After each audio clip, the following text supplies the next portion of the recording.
Le 1er mai dernier a été le témoin d'un déchirement assez tragique entre deux partis de la NUPES.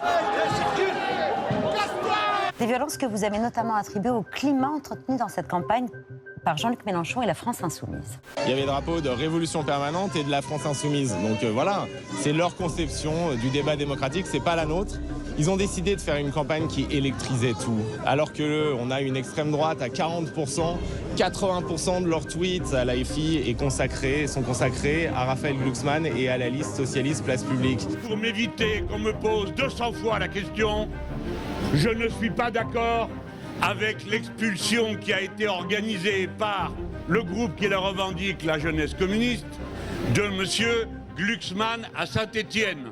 Mais je note qu'il aurait dû réfléchir avant de parler et d'accuser la France insoumise, qui est le confort que ces gens se donnent à toutes circonstances. Le mauvais théâtre de boulevard a continué et Glucksmann a refusé toute logique d'apaisement. Je suis agressé par des militants radicaux et violents, des jeunesses communistes et de la France insoumise, et ce serait moi qui devrais m'excuser. Eh bien, je ne m'excuserai pas.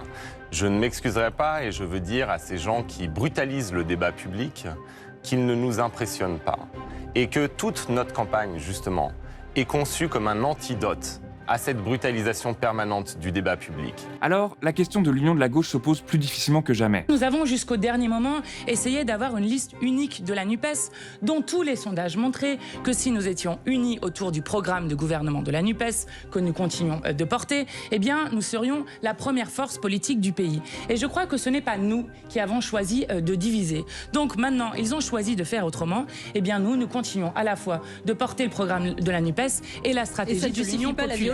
Vous pouvez être attaqué d'une part, mais ce qui s'est passé autour de Raphaël Glucksmann hier, c'est pas le symbole, l'illustration qu'il y a deux gauches irréconciliables? Et c'est une bonne question. Lorsque des responsables politiques s'écharpent aussi violemment sur la scène médiatique, on est en droit de se demander si l'union entre les deux partis est encore de mise, voire encore possible. Il semblerait ainsi que ces élections européennes ont scarifié le paysage de gauche comme aucune autre élection ne l'a fait. Alors, pourquoi les européennes sont un scrutin si difficile pour la gauche? Quels dangers font-elles peser sur la NUPES? La division des partis de gauche est-elle un danger pour la politique européenne et pour la politique française? C'est ce que nous allons essayer de voir dans ce nouveau décryptage politique pour Blast.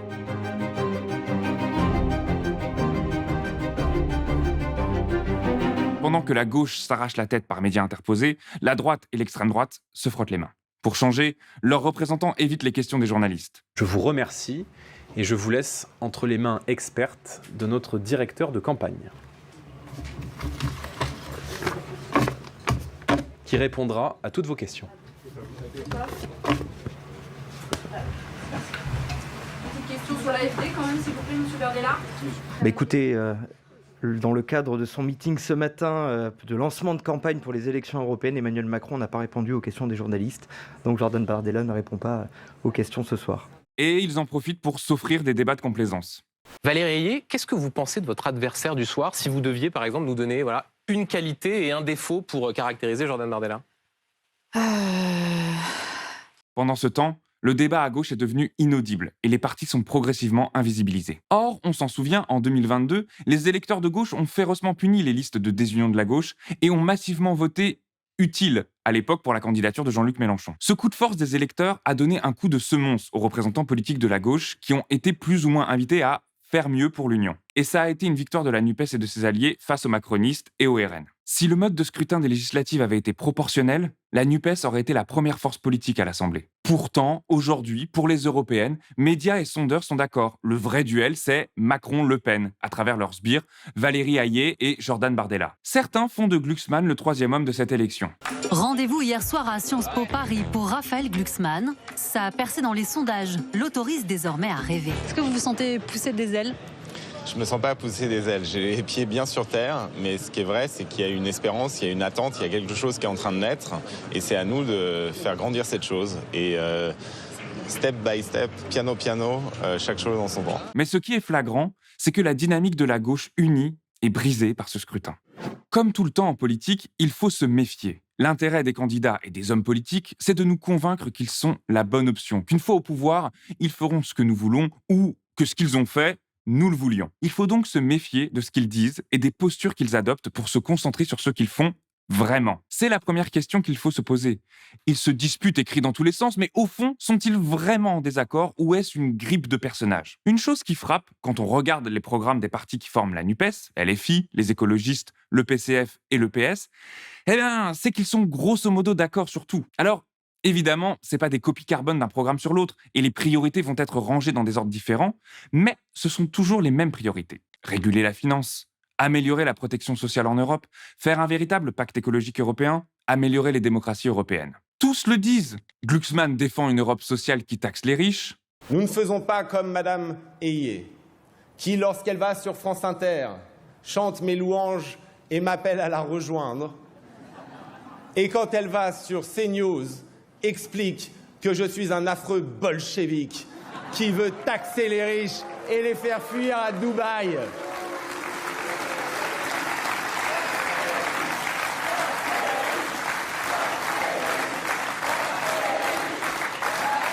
Oui, nous les taxerons et ils n'iront pas à Dubaï.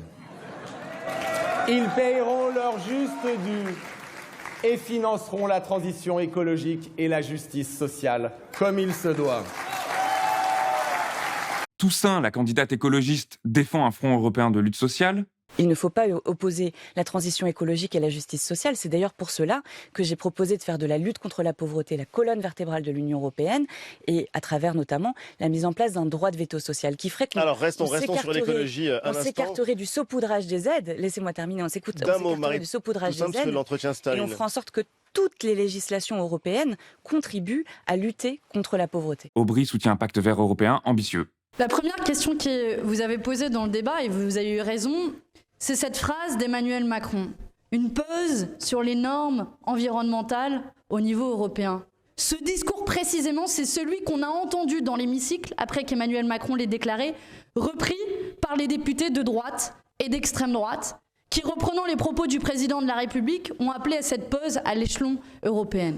Donc non seulement il ne faut pas une pause, mais il faut davantage d'ambition. Bref, pour ce que le Parlement européen peut faire raisonnablement en 5 ans, ils sont plus ou moins d'accord. Ça ne veut pas dire que Glucksmann vote comme Aubry, que tous ces partis ont la même idéologie, ça c'est sûr. Mais alors, ces petites divisions sont-elles si importantes que ça dans la logique d'une union?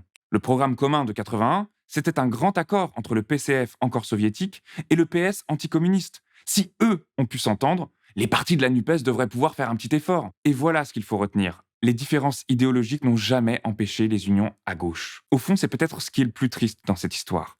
Ces petits conflits de personnes masquent le fait qu'en vérité, ils ne veulent pas collaborer. Ils ne veulent pas faire front commun sur la question européenne. LFI a indiqué qu'ils avaient proposé aux autres partis de la NUPES de faire une liste commune, mais ça ne s'est pas fait. Alors, si ce qui bloque, ce n'est pas le programme politique de fond, qu'est-ce que ça peut bien être? C'est sans aucun doute la méthode de la politique européenne. Le PS et Europe Écologie Les Verts sont des partis qui ont fait leur identité sur leur europhilie.